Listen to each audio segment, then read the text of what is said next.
Voilà, donc aujourd'hui on va parler de la puissance du témoignage. Voilà, dans la vie du disciple, la puissance du témoignage. Mais je vous invite tous à prier avec moi pour que le Seigneur nous parle ce soir, que le Seigneur touche nos cœurs. C'est vraiment important que Dieu touche nos cœurs parce que c'est comme ça qu'il peut transformer notre vie. Voilà, je vous invite à prier avec moi. Seigneur, merci pour ce soir encore, ce privilège d'entendre ta parole, de partager. Merci pour la puissance du Saint-Esprit parmi nous. Merci pour ta grâce, Seigneur, parce que tu es là. Nous ne sommes pas justes, Seigneur, par nos œuvres, mais c'est parce que Jésus a payé le prix à la croix.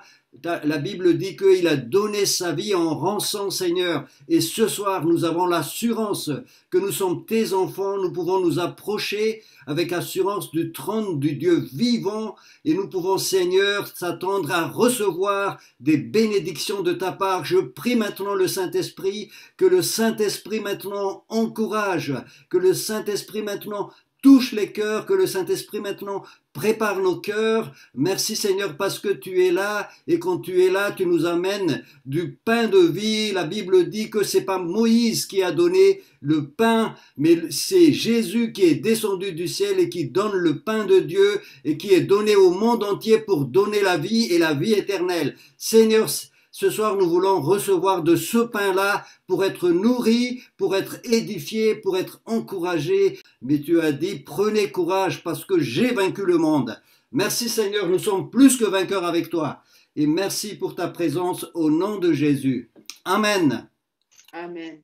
Amen. Alors, frères et sœurs, merci encore une fois pour votre présence, pour votre soutien aussi dans la prière. C'est important.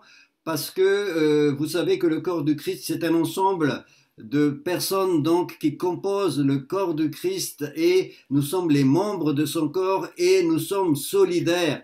Quand un membre souffre, c'est tout le corps qui souffre. Quand un membre est honoré, dit la parole, c'est tout le corps qui est honoré. Et donc nous sommes dans ce combat-là ensemble.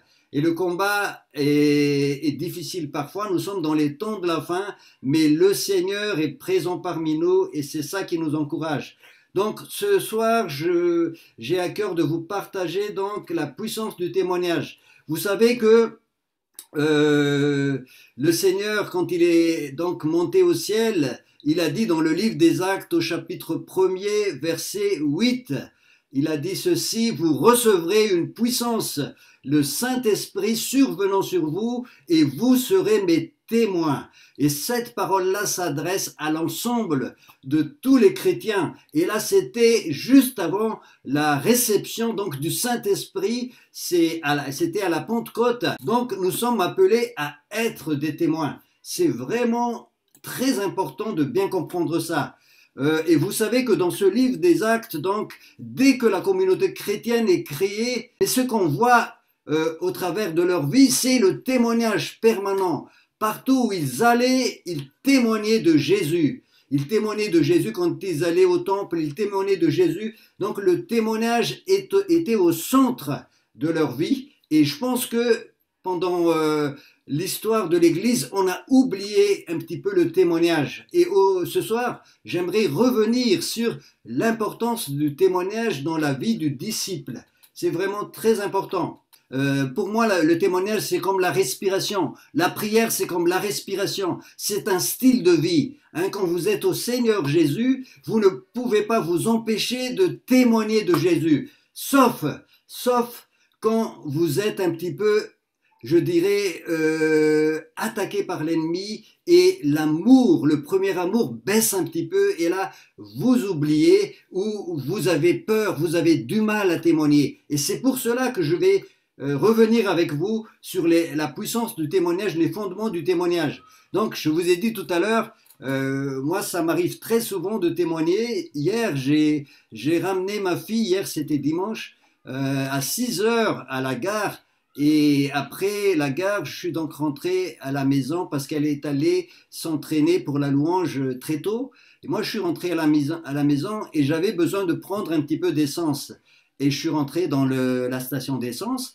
Et là, il y avait un monsieur, il n'y avait personne, hein, il n'y avait que moi et lui. Et j'ai oublié de mettre le masque. Et il me regardait d'un air très sévère.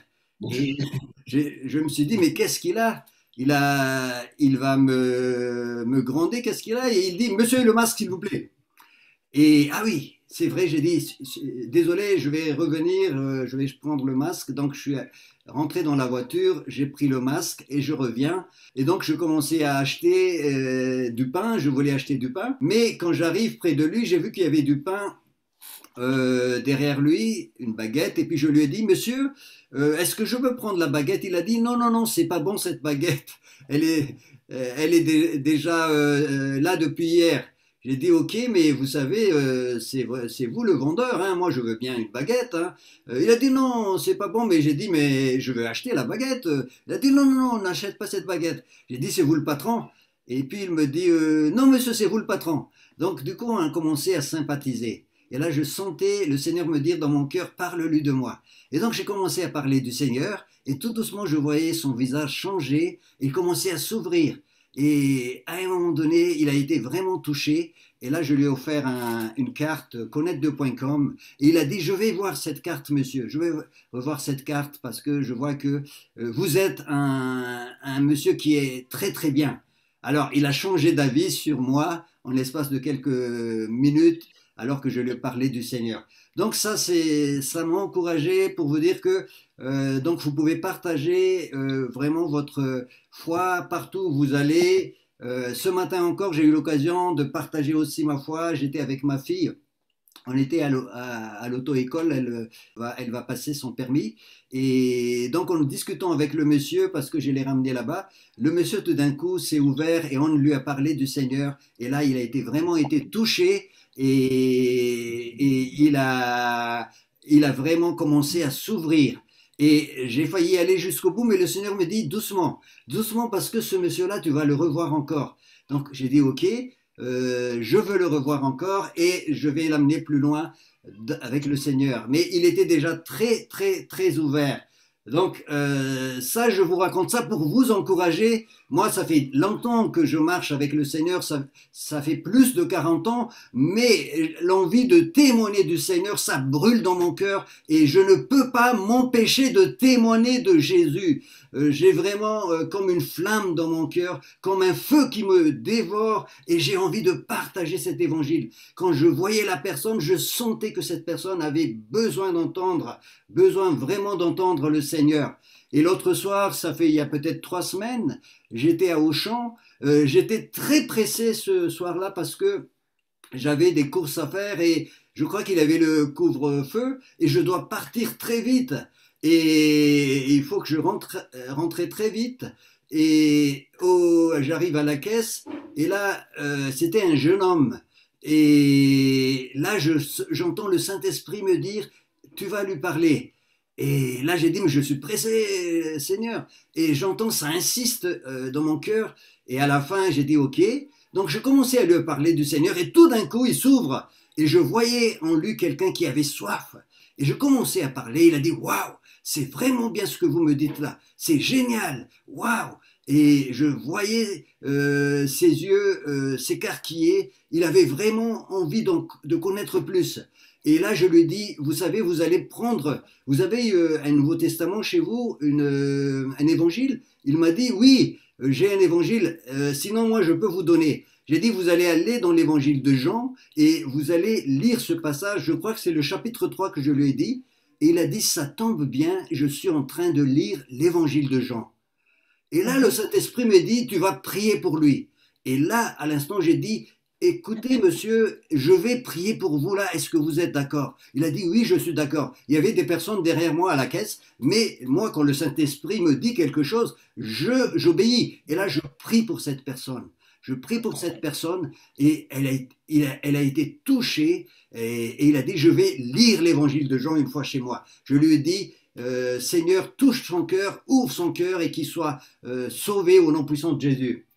Voilà, ça c'est pour vous dire que Dieu est grand et il veut que nous soyons des témoins partout, dans le bus, dans le train, dans le transport, dans la rue, au travail, partout, partout où vous allez, vous êtes une lumière, un témoin pour le Seigneur. Je me rappelle, il y a quelques années de cela, devant chez nous, là, à la maison, j'ai su aller sortir la poubelle.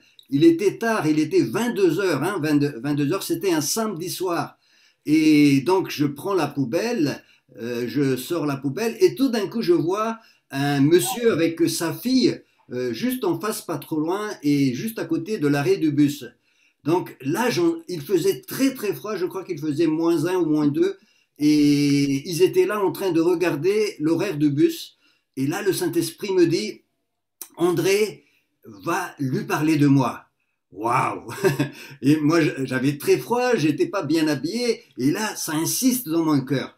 Et je m'avance vers le monsieur et je lui dis, voilà, est-ce que je peux vous aider? Qu'est-ce que vous êtes en train de lire?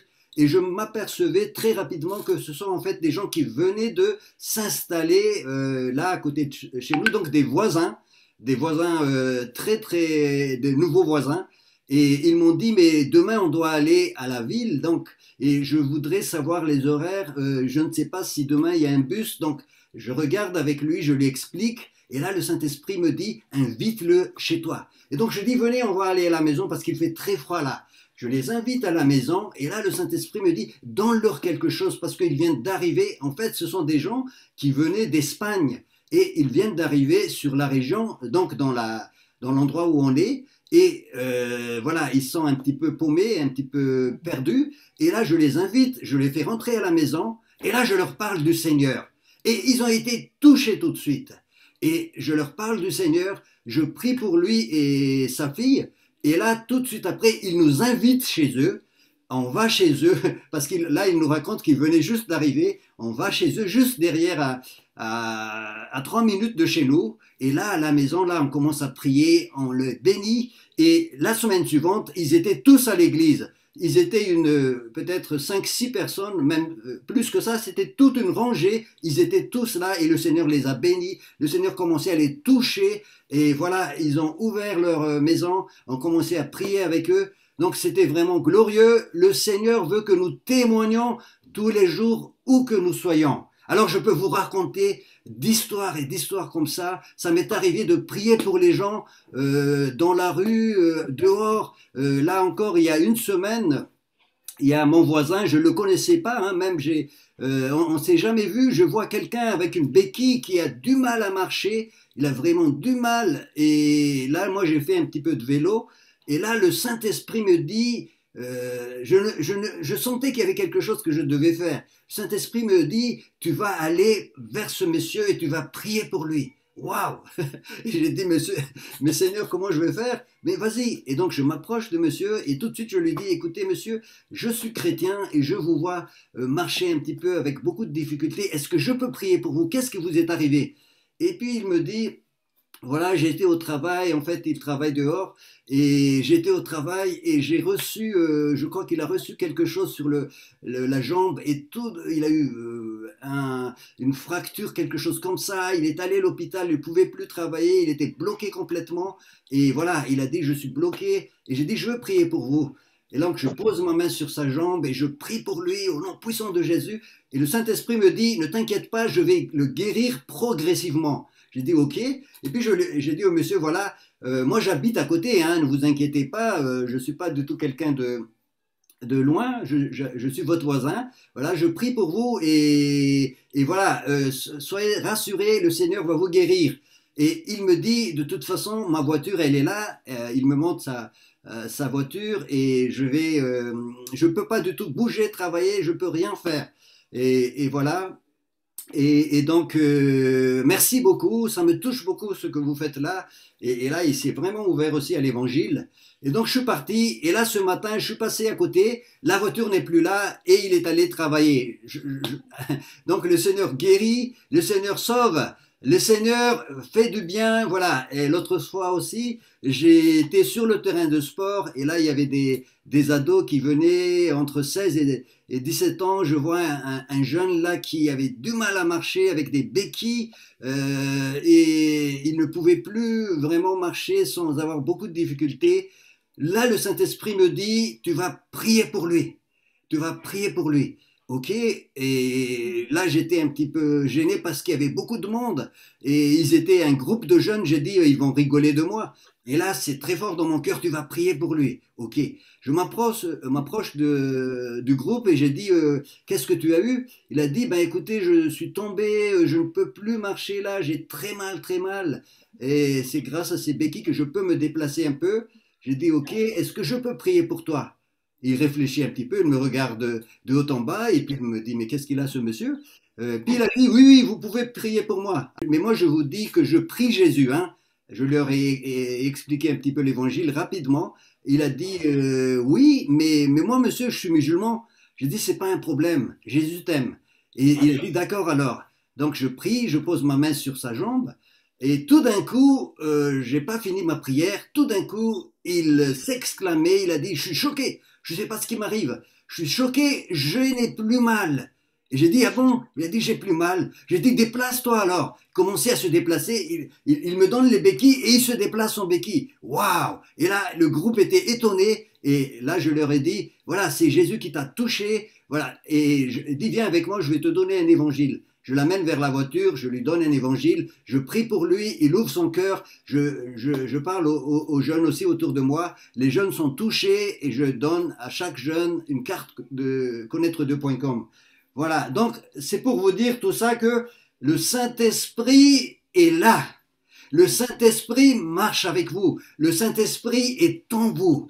Le Saint-Esprit est sur vous. Vous recevrez une puissance. Le Saint-Esprit survenant sur vous et vous serez mes témoins à Jérusalem, en Judée, en Samarie et jusqu'au bout du monde. Nous sommes des témoins du Seigneur.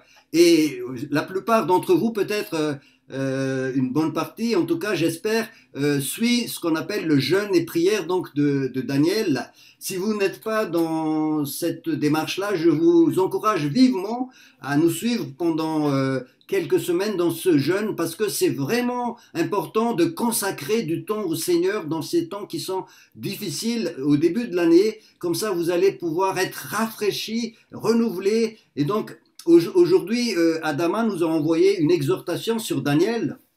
Donc c'est dans Daniel chapitre 6, verset 22. Daniel chapitre 6, verset 22, et c'est écrit, je vais vous le lire, le passage. Mon Dieu a envoyé son ange et fermé la gueule des lions qui ne m'ont fait aucun mal, parce que j'ai été trouvé innocent devant lui et devant toi non plus. Ô roi, je n'ai rien fait de mauvais. Alors le roi fut très joyeux et il ordonna qu'on fît sortir Daniel de la fosse. Daniel fut retiré de la fosse et on ne trouva sur lui aucune blessure parce qu'il avait eu confiance en son Dieu. Là, Daniel était en train de témoigner. Il était en train de témoigner au roi ce qui s'est passé dans la fosse aux lions. Vous savez que Daniel a été jeté dans la fosse aux lions parce que il a voulu prier 3 fois par jour alors que le décret du roi Darius, donc ça c'est dans Daniel chapitre 6, a dit ceci, que personne ne pouvait plus prier aux différents dieux sauf seulement au roi. Et donc Daniel a prié parce qu'il ne pouvait pas s'empêcher de prier parce qu'il avait la foi au Seigneur. Le Seigneur a fermé la gueule du lion. Et là, il donne le témoignage. Il donne le témoignage donc au roi Darius en disant Dieu a envoyé son ange et l'ange a fermé la gueule des lions. Et regardez avec moi ce que Darius a vécu quand il a entendu donc ce témoignage de Daniel au chapitre 6. Je vous invite à ouvrir votre Bible avec moi au chapitre 6, le livre de Daniel, au chapitre 6, au verset 26. Au verset 26, le roi Darius a été touché parce qu'en fait, il ne voulait pas envoyer Daniel dans la fosse aux lions. Il sentait que Daniel avait quelque chose qu'il n'avait pas, mais il ne pouvait pas parce que il a été pris un petit peu au piège par les ministres et responsables qui étaient autour de lui, et donc il était obligé d'envoyer Daniel dans la fosse aux lions. Et au verset 26, il dit ceci, donc une fois que Daniel est sorti, une fois que Daniel a été préservé, il dit ceci, le roi Darius écrivit à tout le peuple, aux nations, aux hommes de toute langue qui habitaient sur toute la terre, que la paix soit avec vous en abondance. Je donne l'ordre que dans toute l'étendue de mon royaume, on ait de la crainte et du respect devant le Dieu de Daniel. Waouh, il est devenu un prédicateur. Il est devenu quelqu'un qui annonce maintenant l'évangile. Pourquoi? Parce que il a entendu un témoignage. Comme ces personnes dont je vous ai parlé tout à l'heure, certaines personnes sont devenues des témoins, des personnes qui annoncent l'évangile. Et dans ce passage-là de Daniel, il dit ceci au verset 27, je donne l'ordre dans toute l'étendue de mon royaume qu'on ait de la crainte et du respect devant le Dieu de Daniel, car il est le Dieu vivant. Il est le Dieu vivant. Il y a eu une révélation du Dieu de Daniel. Ouais, vous savez, quand vous donnez votre témoignage, la révélation de Dieu descend sur la personne à qui vous donnez le témoignage. Il dit aussi, il est le Dieu éternel. Ça, c'est au verset 27. Il a eu une révélation, c'est pas un petit Dieu comme ils avaient à Babylone, comme cette statue qu'ils ont érigée à Babylone ou d'autres dieux, mais c'est un Dieu éternel, une révélation d'un Dieu vivant et d'un Dieu éternel. Et il dit ceci aussi un peu plus bas, il subsiste à jamais, son royaume ne sera jamais détruit. Une vision qu'il reçoit du royaume de Dieu. Hein, le royaume qui subsiste éternellement. Quelle révélation suite au témoignage de Daniel. Et ensuite, il dit ceci, il opère des signes et des prodiges. Waouh, il sauve, il guérit. Hein, vous voyez ça au verset 28. C'est lui qui sauve et délivre, qui opère des signes et des prodiges dans les cieux et sur la terre. Waouh, quelle révélation qu'il ait eue, Darius.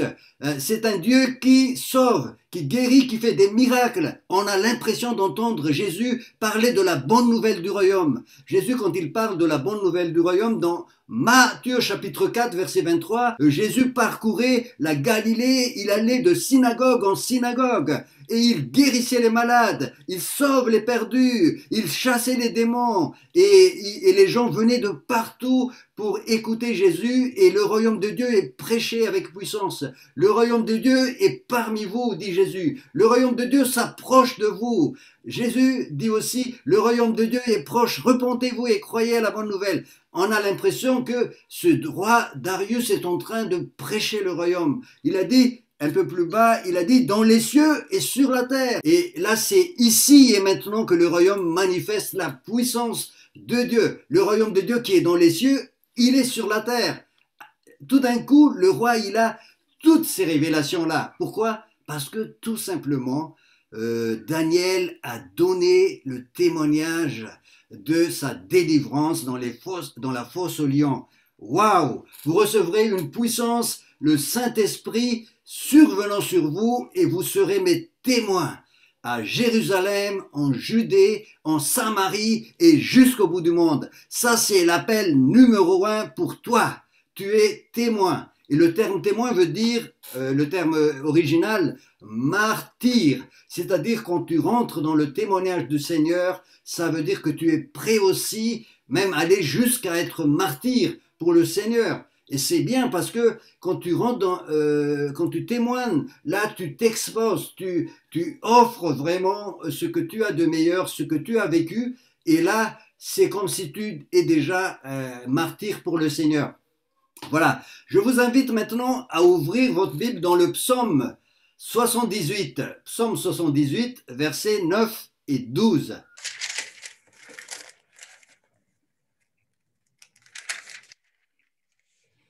Les hommes d'Éphraïm, armés de leurs arcs, ont tourné le dos le jour du combat. Ils n'ont pas gardé l'alliance de Dieu. Ils ont refusé de se conformer à sa loi. Ils ont oublié ses actes, les merveilles qu'il leur avait fait voir.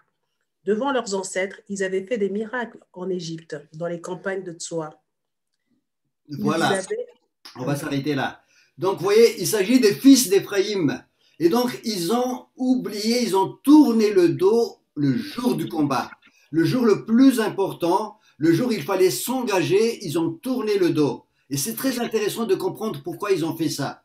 Pourquoi ils ont tourné le dos? En fait, quand on regarde bien, ils ont oublié, au verset 11, ils ont oublié les œuvres du Seigneur, les merveilles qu'il a faites. Et ils ont oublié ce que Dieu a fait quand Dieu les a fait sortir de l'Égypte, c'est-à-dire les miracles. Et ils avaient oublié de témoigner cela à leurs enfants, à leurs fils. Et du coup, ça a entraîné une espèce de refroidissement dans leur cœur. Le cœur s'est refroidi et ils ont commencé à ne plus garder l'alliance au verset 10. Ils refusèrent de marcher selon la loi de Dieu. Et enfin, au moment du combat, au moment le plus important, ils ont tourné le dos et ils sont partis. Ils ont laissé le combat. Alors, je vais juste voir avec vous, ces 3 points-là, ils mirent en oubli les œuvres de Dieu. C'était ça la raison principale. Ils ont oublié, ils ont arrêté de témoigner parce que Dieu leur a dit de témoigner à leurs enfants. Et là, ils ont arrêté de témoigner, ils ont arrêté et ils ont oublié. Ensuite, ils n'avaient plus de motivation, ils ont refusé de marcher, plus de zèle, ils ont perdu leur premier amour. Et ils se sont détournés du Seigneur au moment où il ne fallait pas, le jour du combat, ils ont abandonné le combat. Est-ce que quelqu'un veut être comme les fils d'Éphraïm ici?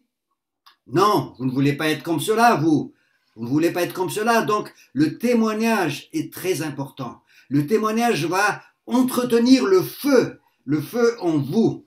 Et quand vous commencez à abandonner le témoignage, c'est là que le problème commence à arriver. Alors moi, je vous encourage vraiment à reprendre vraiment le feu et à recommencer à témoigner du Seigneur autour de vous, où que vous êtes, où que vous soyez. Vous êtes la lumière. Alors, c'est quoi le témoignage? C'est quoi témoigner de Jésus?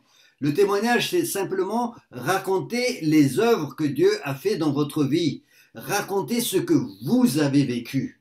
Et ce n'est pas vous le centre, c'est le Seigneur le centre. Et c'est ça ce qui est important avec le témoignage. Quand vous commencez à parler, à raconter ce que Dieu a fait en vous, vous mettez le Seigneur en avant. Hein, il devient le centre et il va attirer les gens. Donc ce n'est pas de l'enseignement, c'est du vécu, c'est de l'enseignement, je dirais, en pratique.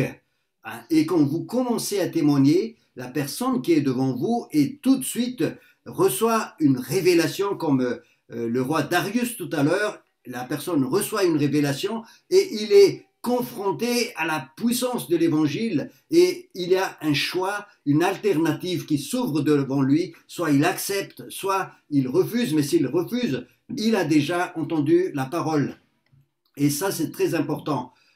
Donc, il a déjà entendu la parole. L'avantage d'un témoignage, c'est quelque chose que vous connaissez bien, que tu connais bien, que tu maîtrises. J'allais dire, au bout des doigts, vous êtes convaincu, hein, vous pouvez le témoigner. Moi, je me rappelle très bien, parmi vous, il y a Maïmouna, elle a été touchée par le Seigneur pendant le confinement, le premier confinement, je crois, c'était aux alentours de, je ne sais plus, mois d'avril ou mois de mars, mois de mai.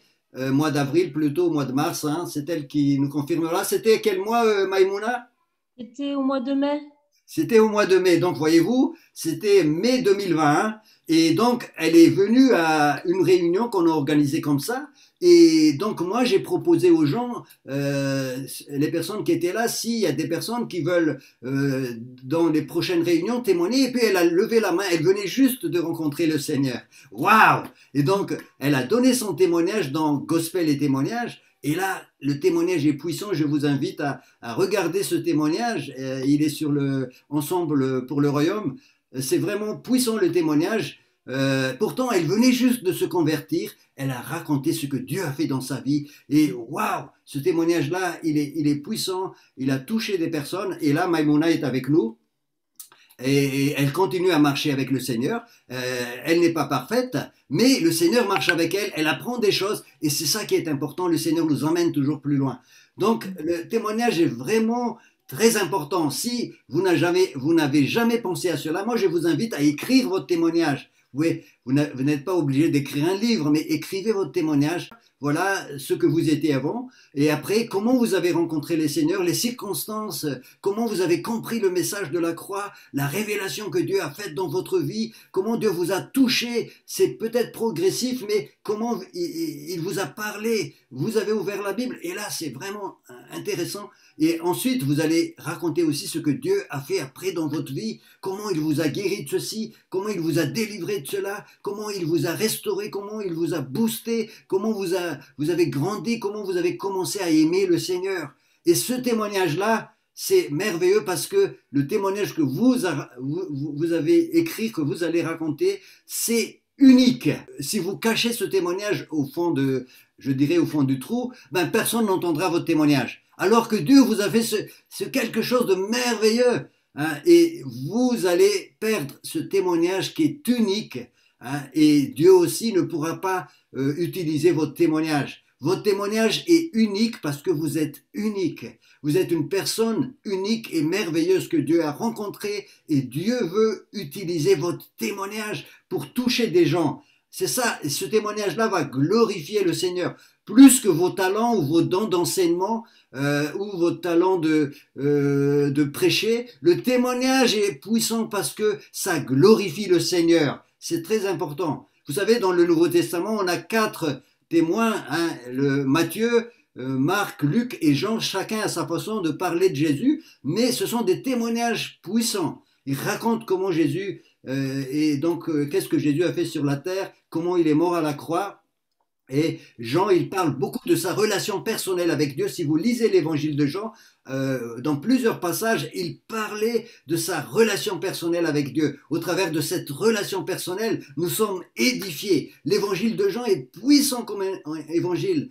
Il raconte comment Dieu lui parlait et tout ça, et c'est merveilleux. Donc, n'oubliez pas de raconter votre témoignage, d'écrire votre témoignage. C'est une histoire unique et qui doit être proclamée. Amen. Si vous êtes d'accord avec moi, fais-moi un petit pouce. Amen. Amen. Donc, j'attends vos témoignages alors, je plaisante. On a besoin de témoignages dans Gospel et témoignages. Un jour, peut-être, vous allez passer. C'est important. Voilà, comme Maïmouna, elle est passée. Voilà, mais voilà, prenez du temps, vraiment, Dieu va utiliser votre témoignage. Hein, le Saint-Esprit survenant sur vous, vous serez mes témoins. C'est vraiment important. Vous savez que le témoignage a été aussi fondateur dans la vie du peuple d'Israël. Dieu, quand ils ont sorti le peuple d'Israël de l'Égypte, Dieu a permis qu'il y ait un grand témoignage de la puissance de Dieu. Comment Dieu les a sortis? Vous savez qu'il y a les 10 plaies, et le 10e plaie, il était impossible pour Pharaon de ne pas lâcher les enfants d'Israël. Ça, c'est dans Exode chapitre 12.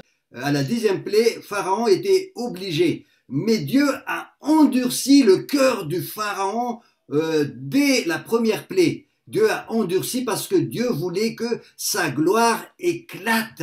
Dans Exode chapitre 14, verset 4, Exode 14, verset 4, je vais lire, il y a ce passage qui dit « J'endurcirai le cœur de Pharaon et il les poursuivra, mais Pharaon et toute son armée serviront à faire éclater ma gloire. » Éclater ma gloire. Dieu permet parfois qu'il y ait des obstacles dans votre vie, même au moment de la conversion. Dieu permet qu'il y ait des problèmes. Dieu a permis même que tu sois au fond du trou. Certains d'entre vous Jésus les a cherchés au fond du trou. Dieu a permis cela pour que sa gloire éclate.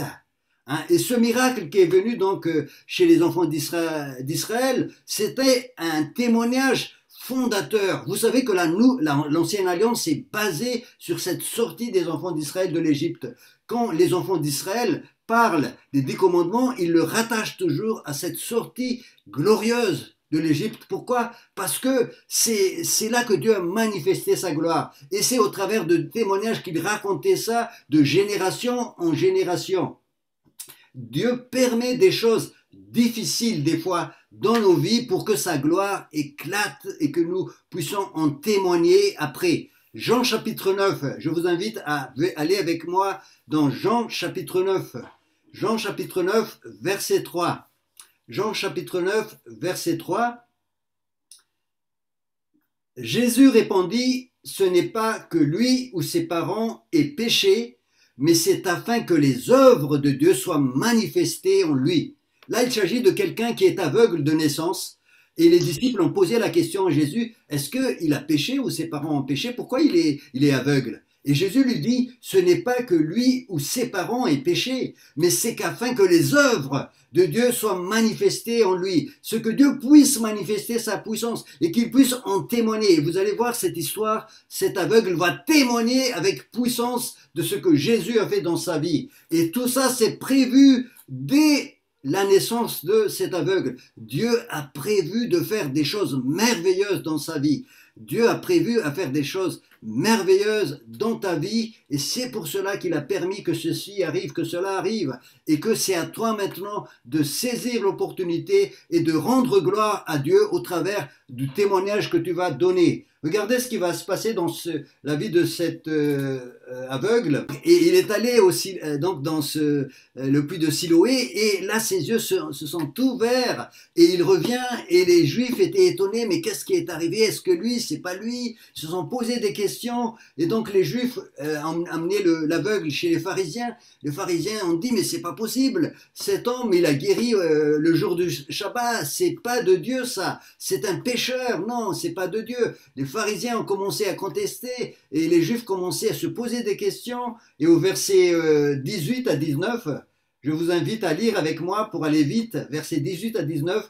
Les Juifs ne crurent point qu'il eût été aveugle et qu'il eût recouvré la vue jusqu'à ce qu'il eusse fait venir ses parents, verset 19, et ils les interrogèrent, disant, est-ce là votre fils que vous dites être né aveugle? Comment donc voit-il maintenant? Les Juifs ne croyaient pas, hein, mais lui, il continuait à donner son témoignage. Après, les parents qui avaient peur des Juifs et des pharisiens, parce que à cette époque-là, si on suivait Jésus, ben à ce moment-là, on est exclu de la synagogue. Et au verset 20 à 23, lisez avec moi, verset 20 à 23, ses parents répondirent, nous savons que c'est notre fils et qu'il est né aveugle.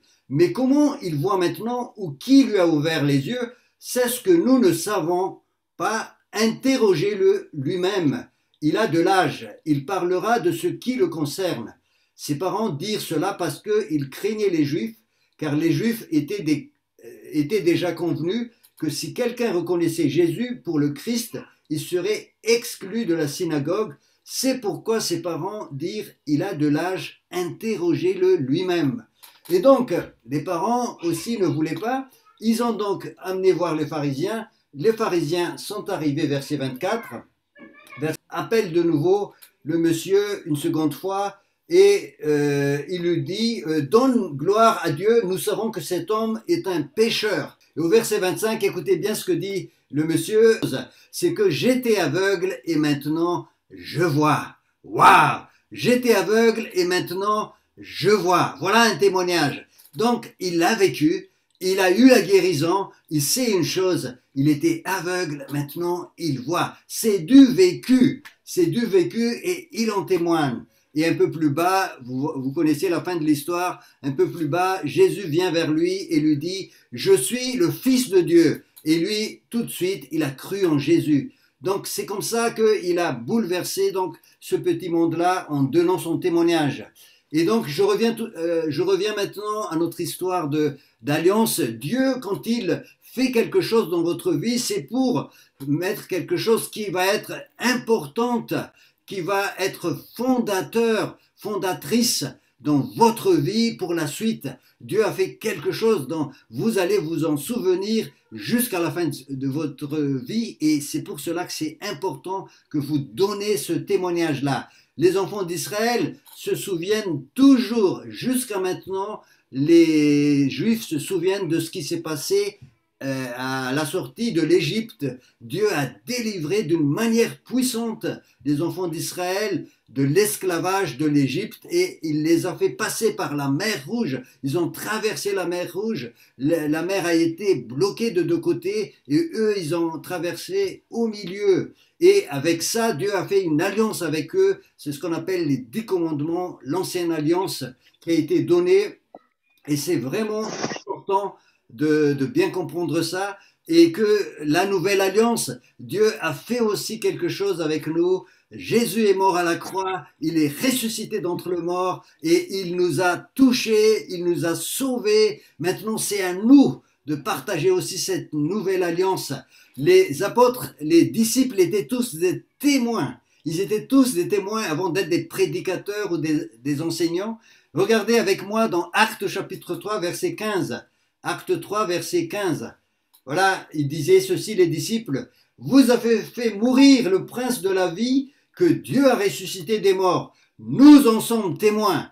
Nous en sommes témoins. Vous avez fait mourir le prince de la vie que Dieu a ressuscité des morts. Nous en sommes témoins. Ils étaient des témoins de Jésus. Acte chapitre 4, verset 33.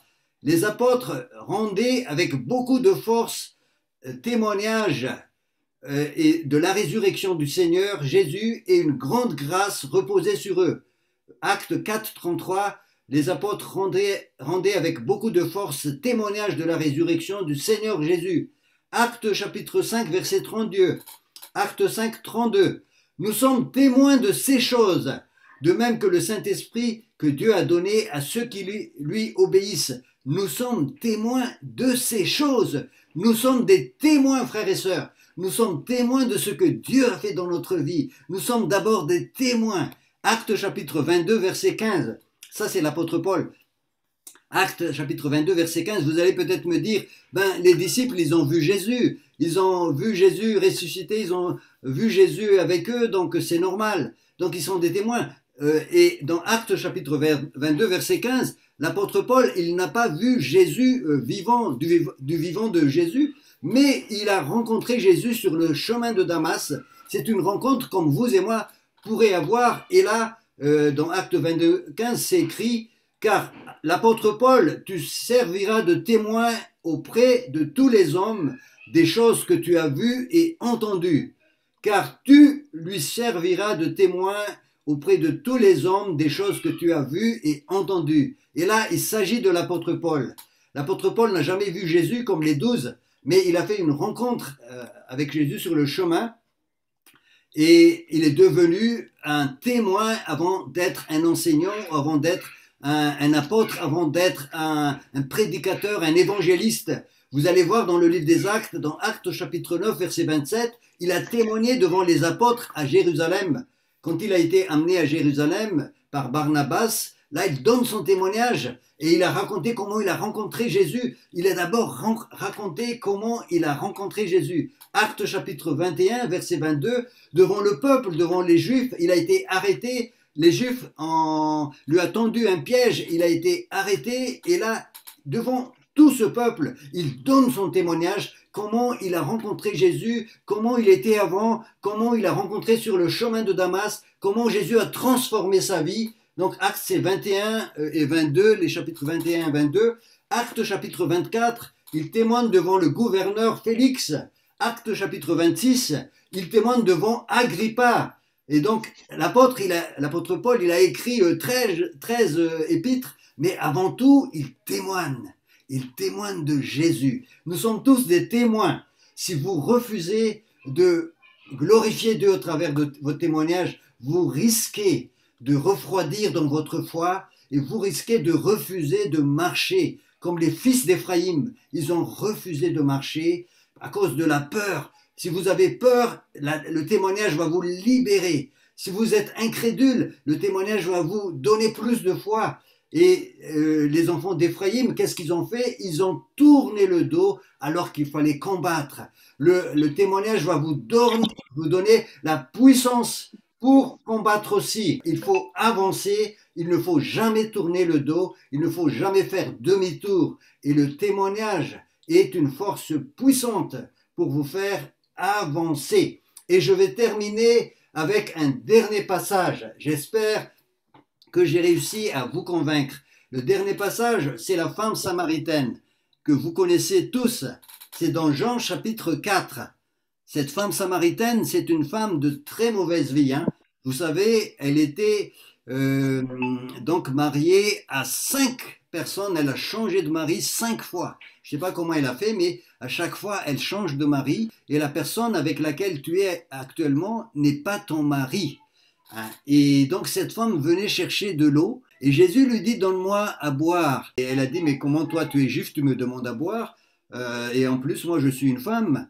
Elle se dit ça dans sa tête et Jésus lui dit, si tu connaissais le don de Dieu et celui qui te demande à boire, c'est toi qui lui aurais demandé à boire et il t'aurait donné de l'eau vive. Waouh! C'est comme ça que Jésus lui touche. Et là, la femme lui dit, mais comment tu peux avoir cette eau vive? Est-ce que tu es plus grand que notre père Jacob? Et Jésus lui dit, celui qui boira de cette eau aura encore soif, mais celui qui boira l'eau que je lui donnerai n'aura plus jamais soif, car l'eau que je lui donnerai sera une source d'eau vive en lui qui jaillira jusque dans la vie éternelle. Voilà qui va donner à cette femme la puissance de témoigner. Cette eau vive va venir en elle parce qu'elle a dit tout de suite, donnez-moi cette eau vive afin que je ne vienne plus ici, que je ne puisse plus de l'eau ici. Et Jésus lui a expliqué qu'il était le Messie. Et elle a ouvert son cœur. Ensuite, elle a laissé sa cruche. Elle est allée dans la ville de Sichar. Elle a laissé sa cruche là et elle a couru dans sa ville. Et là, elle donne son témoignage. Elle n'a pas parlé d'enseignement ni de quoi que ce soit. Elle a dit simplement, au verset 39 du chapitre 4, lisez avec moi donc le témoignage de cette femme auprès de ces Samaritains.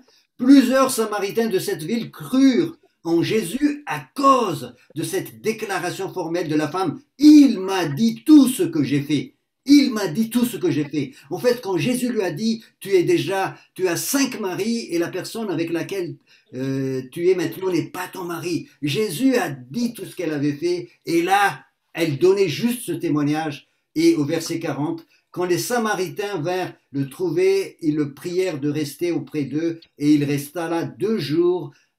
Un beaucoup plus grand nombre crurent à cause de sa parole et il disait à la femme, ce n'est plus à cause de ce que tu as dit que nous croyons car nous l'avons entendu nous-mêmes et nous savons qu'il est vraiment le sauveur du monde. Amen. Donc ton témoignage va amener les gens vers Jésus. Et là, Jésus va se révéler à eux. Quand tu commences à parler, à témoigner de ce que Jésus a fait dans ta vie, là, ils vont être attirés vers Jésus parce que ton témoignage va parler de Jésus. Et là, ils vont être touchés par Jésus et ils vont recevoir aussi la révélation de Jésus. Et là, ils vont dire que c'est Jésus maintenant qui est le sauveur du monde. Voilà, waouh, c'est super ce témoignage de la femme samaritaine. Je vais m'arrêter là. Alors, on va prier pour ça. Vous êtes d'accord ? Hein, levez votre pouce si vous êtes d'accord. Amen. On va prier pour que l'eau vive maintenant descende dans nos cœurs, pour que ça bouillonne comme l'eau qu'on met sur le feu là. Hein, alléluia. Seigneur, viens maintenant toucher. Maintenant, je vous invite à ouvrir vos micros. On va prier, on va demander au Saint-Esprit vraiment de faire jaillir cette eau et que ça coule, que ça déborde comme un vase. Seigneur, tu vois ces cœurs ouverts maintenant. Je prie maintenant pour que la puissance de l'évangile vienne sur leur vie maintenant. Seigneur, viens maintenant remplir tes frères et sœurs, remplis ton église de cette présence de cette vie qui est plus que dans la vie éternelle, qui change les cœurs. Je libère maintenant, je brise maintenant les liens de la peur, de la timidité, de la crainte de qu'on dira-t-on. Seigneur, nous voulons te témoigner, Seigneur. Seigneur, donne-nous une révélation de la puissance de ta grandeur, que nous n'ayons plus peur de personne, mais que nous ayons beaucoup d'amour, de joie aussi pour témoigner. Merci Saint-Esprit, parce que tu remplis les cœurs maintenant, tu remplis les vies.